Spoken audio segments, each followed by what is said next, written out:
give children a better start in life.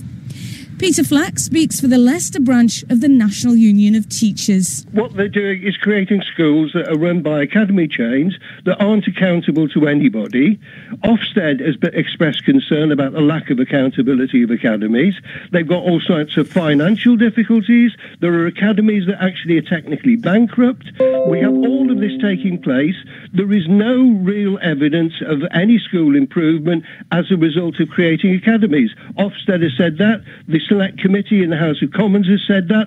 All of this propaganda about the virtues of academies has been just that, propaganda. It's actually lies. Fears. Leicestershire, almost all secondary schools are now academies, but so far Leicester City Council has been resistant to change, with only around a dozen schools leaving the control of the local authority. Councillor Sarah Russell is the Assistant Mayor responsible for Children's Services and joins us now. Morning, Sarah. Good morning. Now, you've long been, I think it's fair to say, less keen on schools becoming academies. Why is that? We want schools to do what's best for children, and in Leicester we've found that schools working together, supporting one another, collaborating and working for the needs of their children has proved most successful. I mean, talking to Peter Nutkins there, though, he was very keen that it led to a certain level of freedom within schools to be able to function in a way perhaps that allowed them to flourish. Do you not feel that giving schools control is a good thing for the management there? I think schools already have a very high degree of control, and actually head teachers, not local authorities, run schools.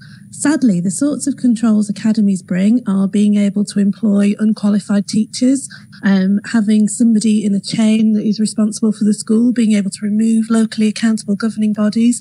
There are a number of other things that come with it which aren't quite as good as they sound. Now, you've been very vocal about the council's view on academies. Now that this announcement's been made by the Chancellor, what do you plan to do now? Is it possible to fight this? What happens? We have already, because of changes in national legislation, had to work with our schools to try and come up with local solutions so that schools can support other schools and, where appropriate, convert to academies. That is around helping our schools be able to maintain the relationships they've already got and develop stronger ones. And it is in the face of what the government's doing, but we are not in a position to fight against legislation that they are bringing in. I just think it's a great shame they're doing this for political reasons rather than in the interests of children. In your view, then, when you look, say, beyond 2022 at education in the city of Leicester, how do you feel then that it will be? What would the picture be like? What is your worst case scenario, if you like?